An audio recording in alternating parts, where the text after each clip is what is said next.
All right, now, everybody, quiet, listen to me. We're going to start a show. Now, some of you people have been with me before. You know it's going to be a tough grind. You're going to dance until your feet fall off. You're not able to stand up any longer. But we're going to have a show.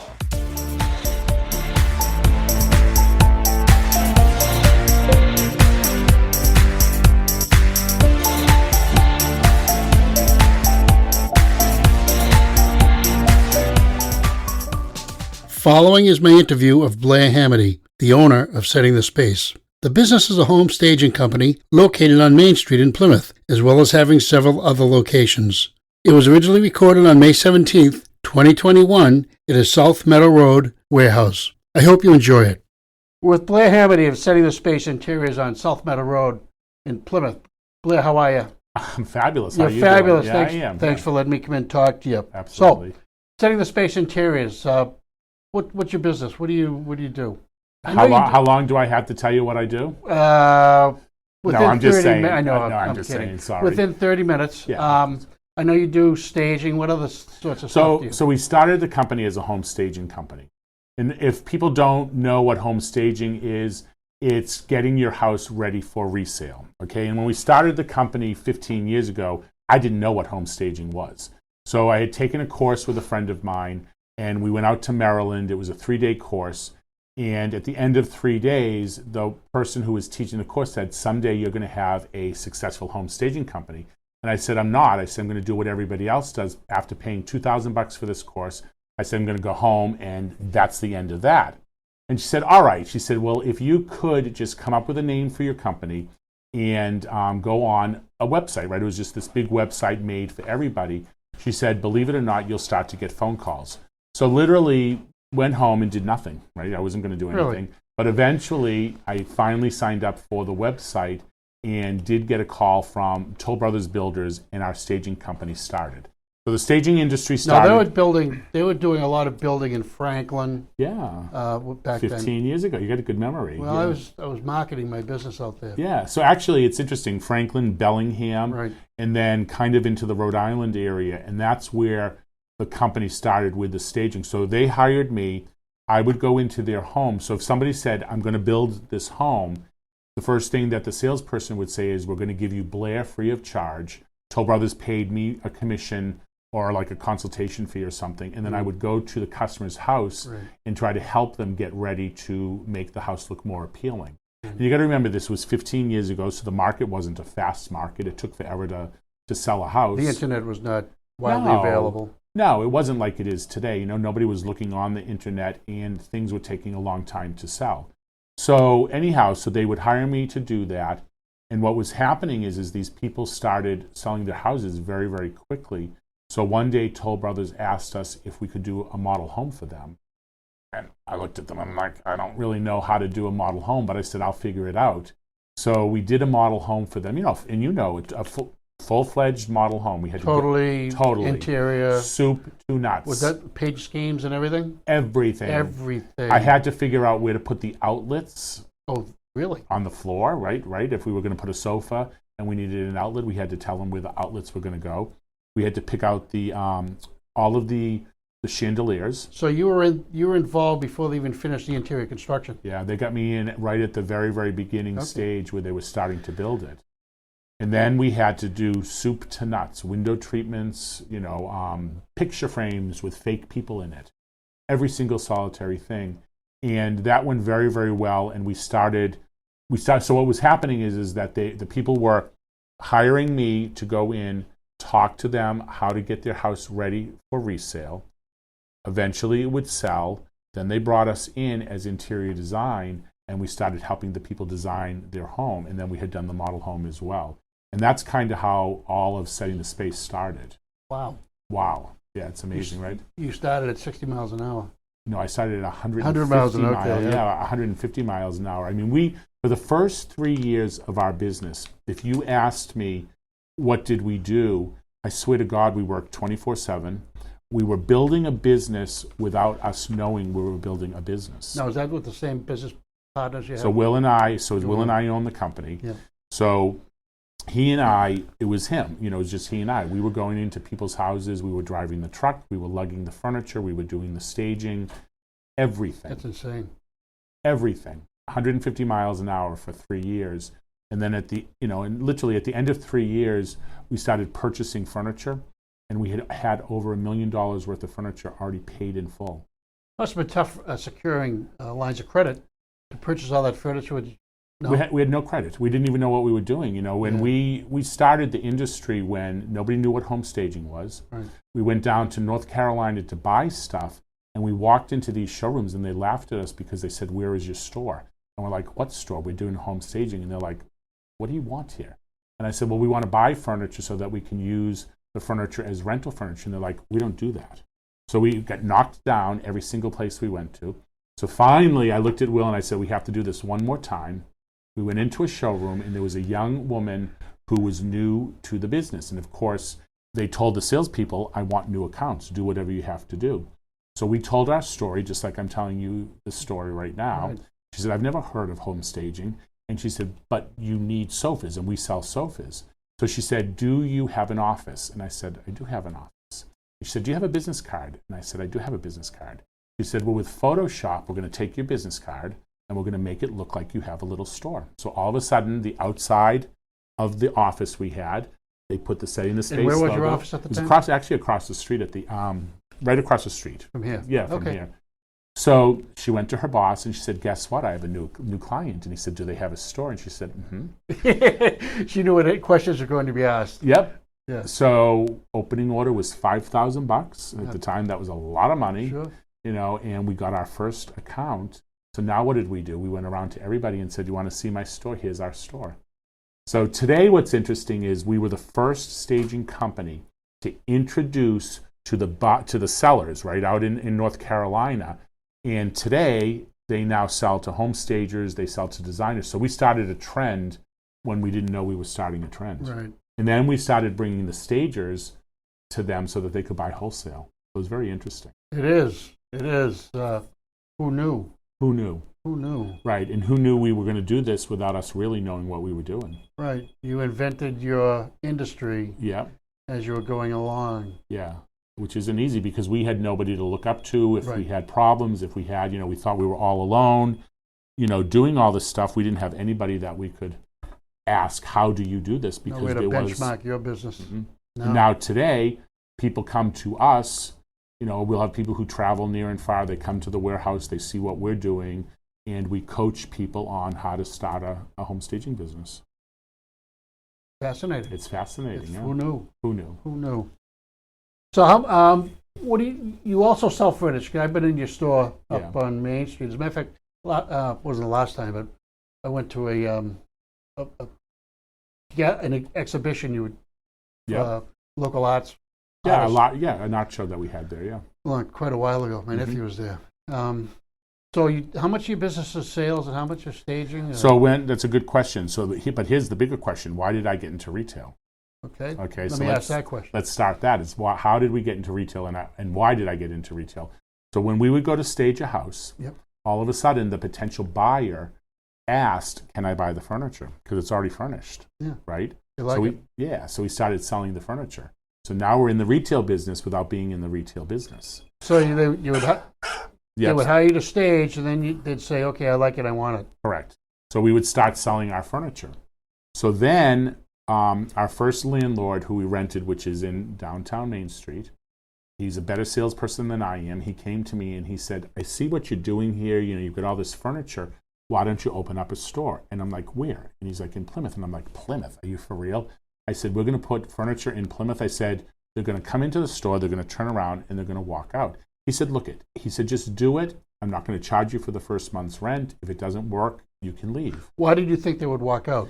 Well, we first of all, we're selling higher end types of items, right? Sure. Second of all, there's no parking in downtown Plymouth, and there's there was, and it's funny. Today, I still get the phone calls. Can we park in downtown Plymouth? So there's a stigma of not being able to park in downtown Plymouth because it's so busy, You're right? right in the heart of the historic area. Well, yeah, and parking is a little tough and all that stuff. So anyhow, and of course, we were new going into retail. I had sold furniture, in my past life, but the problem was, is this going to work? Like, how did we know if it was going to work, right? So anyhow, we took the risk, and not only did we have the one store that's successful, but then we started opening multiple stores.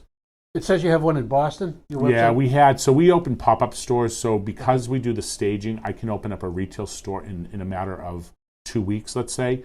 So I would get phone calls from people, and we would go into vacant places that normally we wouldn't be able to afford because the rents in Boston are absurd. Or, we were in Derby Street. So we've opened up probably 3 or 4 pop-up stores, which are they open and they'll close at one point. And what caused you to pop up and then shut down? Well, because they're in a mall, right? Say like at Derby Street where there's a mall. Were you in the mall? We were. Okay. And if they have one vacant store, the perception is that maybe things are going out of business. Okay. So somebody along the line came up with this thing of let's find people who aren't necessarily going to be able to afford our rents. Short term. So so it'll be short term. We'll give them a deal, and we happen to be on that list. All right, so continuing the retail, the pop-up stores. Yeah, so we started opening these pop-up stores, which were fun. And one of our most interesting experiences was that I got a phone call from Derby Street. Yep. Now, Derby Street is one of the most expensive malls to be in. Okay, it's extremely high-end, Sure. and it's not for, mom for and pop. everybody. No. So we got a phone call, and we opened to setting the space up right next to Apple, which is amazing. And we knew... And everybody goes into Apple. Oh, my God. Foot traffic. Yeah, is nuts. And we knew what was happening. It was very secretive, but Apple was going to be taking over our spot and expanding their spot. So we had 9 months of business next to Apple, which was it was probably the best time in our life.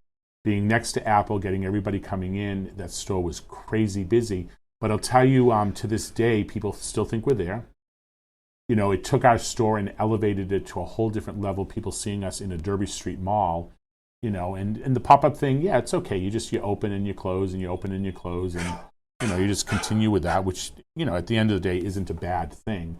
It's easy for us to do. We're different than a regular retail store. We always have tons and tons of inventory because when you come into a setting the space, if you want to buy a sofa, you can buy that one from the floor. You don't have to turn around and order it. So we'll always have backup stock, but we'll bring in different items. They're floor models, but people can actually walk out with them. Yeah, Okay.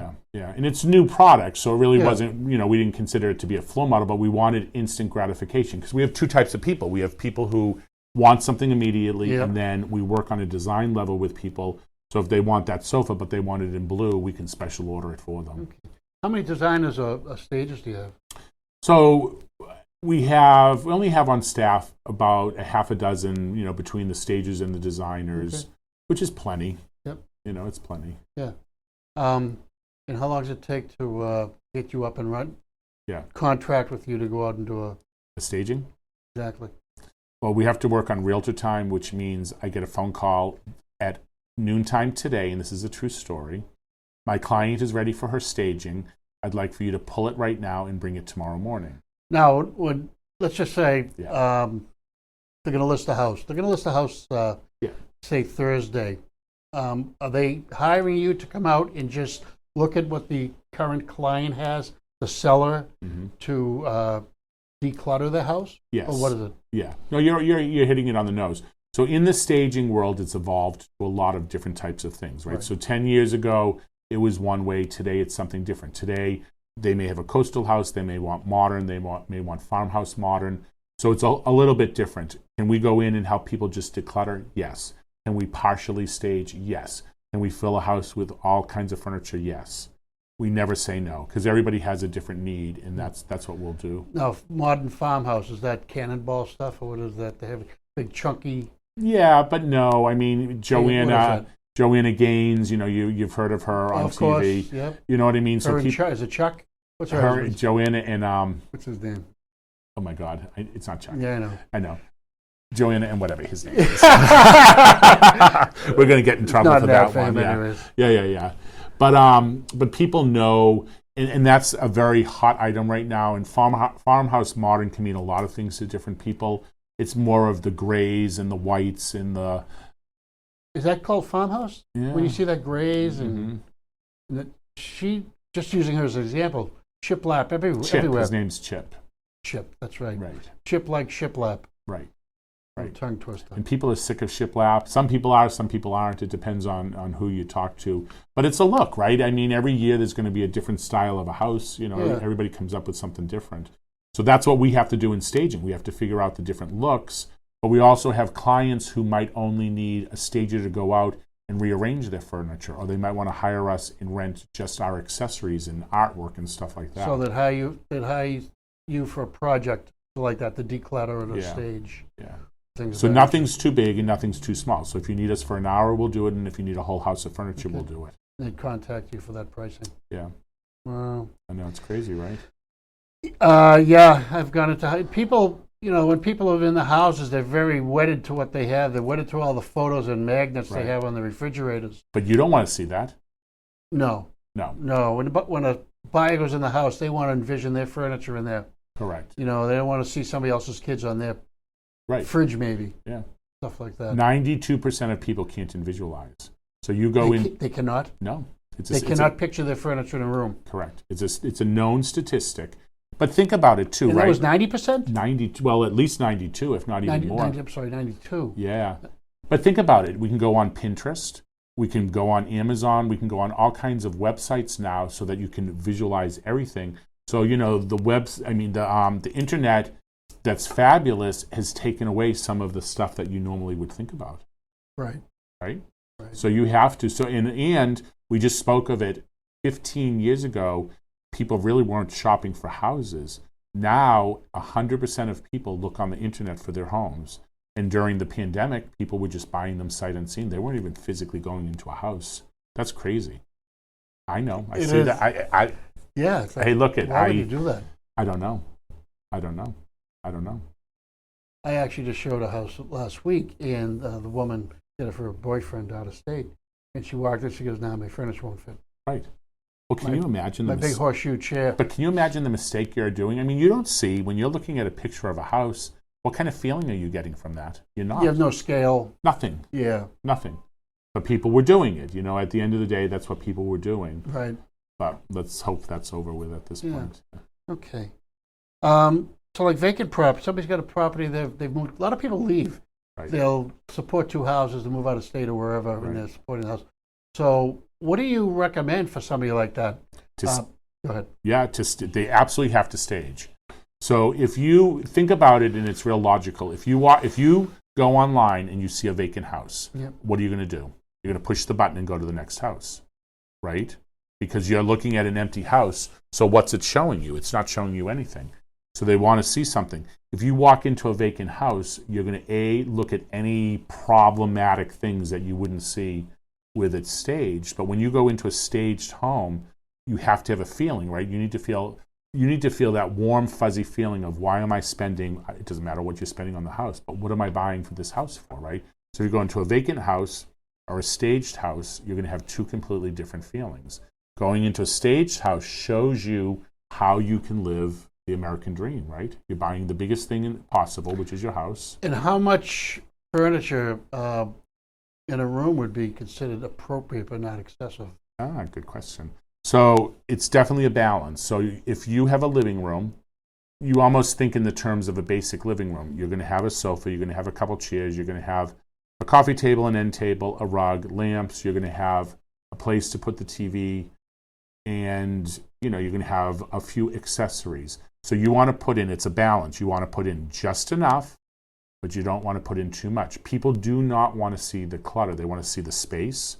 How large is the space? What can the space look like when I live in there? We've done homes where people have literally walked into the house, fell in love with the house, the staging comes out, their stuff goes in, and they are like, what did I just do? Right? Because the staging is a whole different feeling. And why don't we all want to live without the clutter? But everyone forgets when they bring their stuff, they're filling that house again. Right.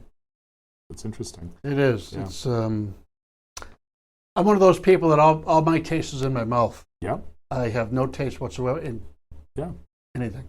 But that's all right. I'm wearing the same style of clothing that I wore when I was in college, probably. Yeah, of course. But that's common too. You've got to remember, whatever you do for your line of work or whatever you're doing, you kind of know that. Does everybody know how to design a house? No. Does everybody really know how to dress themselves appropriate? No. Right. So it's a common thing. So that's why staging is so important to do. And it's more important to do now than it's ever been, ever. And you'll always, if you don't stage your house, I don't care how fast the market is, this will end. Everything ends, right? It's a trend. Yeah, this is right. This is insane. crazy, right? But even right now, if you're getting in excess of $40,000 over asking price, if you do your staging, you'll get $80,000 over asking price. You know what I mean? It's because the house becomes more and more appealing to people when they see a staged home. Right. It's crazy. Yeah. Okay. Now, Lux staging, on your website it says Lux staging. What does that entail? So again, as staging evolved, right? Like when we used to do staging, you could use, I don't know what I want to say, you could use very basic furniture and it was fine. Mm-hmm. As staging has evolved, now we go into multi-million-dollar homes. Okay, right. So those multi-million-dollar homes really can't have the basic furniture. You have to show that house off with beautiful furniture. You're not putting Bob stuff in there. No. So what I created, it was interesting. We had opened up, one of our pop-up stores was in the Dedham Mall. Mm-hmm. And when we first opened it up, I said, this is a good time for us to showcase and show off what Lux Staging is. Legacy Place, yeah. Yeah, Legacy Place. So what we did is we brought in all brand new furniture, because most of the staging, you're using stuff that you already have, right? So on a Lux Staging, the cost was going to be much greater. So we were putting in higher end furniture and we were putting brand new furniture into the Lux Stagings. And then the goal was that when the customer came in, when the buyer came in, they would say, I want to buy the whole house completely furnished. So back to Lux. So I created Lux many years ago. We had a big, huge, grand opening of the Legacy Place store. We invited all of our realtors, homeowners, anybody we could do, and we set the store up as a house. So we had the living room, we had the dining room, and we were introducing to the realtors the first time what a Lux Staging was. The difference between a Lux Staging and a regular staging is we're using higher end furniture. Mm-hmm. We're always using brand new furniture. Now the cost to do a Lux Staging is expensive. It's very expensive. So it wasn't meant for everybody. It was probably meant for the 1%ers, right? So someone has, and it doesn't matter the cost of the house, because the housing market, of course, is 1 million, 2 million, 3 million, whatever it is. But if somebody was looking to get a lot more money for the house, we would put the Lux Staging in. We would market it that the house can be sold with all of the furniture, and the furniture costs X amount of dollars. And it was pretty cool. And we had, at the very, very beginning, we had our first Lux Staging. And, we would get a Lux Staging every once in a while. Again, this isn't for someone who can't afford it. But it changed what happened in the market of that house. Some people were getting over the excess of $100,000 because the house looked so amazing. Because think about it, it's all 100% interior design for that home. And it's a house that's ready to go, so you can buy the house. Turnkey. Well, what do you think we're doing Literally. Today? Yeah. Now what's happening today, especially with the pandemic, people cannot find furniture. So now our stagings are selling more than ever because they're walking in. It's 100% done. It was thought of just for that home. And then we'll have different types of furniture, and then we'll have different prices. So we definitely curtail it to the cost of the house. A $500,000 house, we're not going to put furnishings that are going to cost them $200,000 to buy out. So we curtail the furniture to that house so that if they want to make that purchase, they're getting a discount on the furniture and they're buying it completely furnished. Wow. Cool, right? Unbelievable. Yeah. Let me ask you, if for the buyer that's going to do that, do they pay after the fact? Yeah, Before? So that's the only complicated part, because you're financing a house. So if you're taking a mortgage out on the house, we can't include the furniture in the mortgage, right? And we also don't want to cloud the situation. Our staging is meant for the realtor and the homeowner to sell their property. Yep. Our staging is going to enhance it. So then they would say to people, if you want to buy it, you have to contact me. It's a separate purchase. It has nothing to do with it. We're going to negotiate the price of the house. You're going to negotiate the price of the furniture. Side transaction. Yeah. Okay. Yeah. But it works. It works. Of course. Absolutely. Well, that's fascinating. I certainly did not know. Occupied properties. We talked a little bit earlier. If somebody's in there and they want to declutter and stuff. How receptive are they when you walk in and your eyes roll to the back of your head when you see what's going on in there? How do you handle that situation? I'm honest with people. Okay, nothing's going to surprise the person. Now, What happens is we don't want the realtor to tell them that they can smell the cat litter box. We don't want the realtor to say that the carpet is gross and has to be picked up. We don't want the realtor to say any of that. You want me to come in and tell them. Oh. Okay, so now I come in as a professional stager and we have a conversation. And anything I'm going to tell you, and I'm cool, I'm not going to go in there and be a jerk or anything. I'm going to be cool and we're going to talk about it. But you got to remember, I know how I live, right? If I show a house and all my clothes are on the floor, I know that, right? If I have a carpet that needs to be replaced, I already know that. So nothing is going to shock them at all. And I'm very kind, and we start to talk about it, and we start to come up with a list. We talk about what's the most important part. You have to invest in your home today to sell it. Right. And people know that, right? That's not a shock to anybody. And it's not a shock if I say, look, I have a dog. If the dog pees on the floor, it's a problem, right? I know that. Yeah, you have to give the house curb appeal. Absolutely. And right. there's nose appeal. And yeah, if you can smell it, you're not going to sell it. Oh, I like that. Okay. How about, you didn't ask me this, the cost of staging. The cost of staging. Well, I intentionally did not, so the people that are watching this could go ask you personally. Well, I'm going to give you the Okay. answer, and you're going to put another smile on your face. The cost of staging is less than your first price reduction. I read that somewhere. Yeah, probably from me. So. It was on the, actually it was. I think it's one of the leading paragraphs on that page. Yeah. On the website. But it's cool, right? I mean, at the end of the day, let's face it, selling a home is competitive. Again, everyone's going to say, oh my God, I just put my house on the market and I sold it immediately. Well, what's going to happen 3 months from now? We're going to go back to the new norm, right? Right. You need to keep that house, you need to get that house prepared for resale, whatever little amount you need to do or whatever big amount you need to do. Right, and if it's overpriced, the market will tell you if it's overpriced or not. Right. And if it's overpriced, you're going to have a little... a lot, not a little, a lot. A lot of love. A lot of love in the discussion. Exactly. Yeah. Okay. Blair, this is great. Anything else you want us to know before... Just come to one of our stores. Right now, you're in our warehouse. This is what's been the hot item at South Meadow Road. 276? 276 South Meadow Road, the clearance warehouse. This is where all our home staging product Hot is. up against the airport. Exactly. Yep. You can come in here. You can buy our staging furniture at a discount. You can buy new furniture out of here, and you can do whatever you want. And the main store is... 2 Main Street in downtown Plymouth. At the intersection of Leyden and Main Street at Town Square. Correct, right. You know that better than I do. I did. I had it memorized. You did. So Blair Hamity, thank you very much for talking to us. Absolutely. Thank you. You bet. Bye-bye.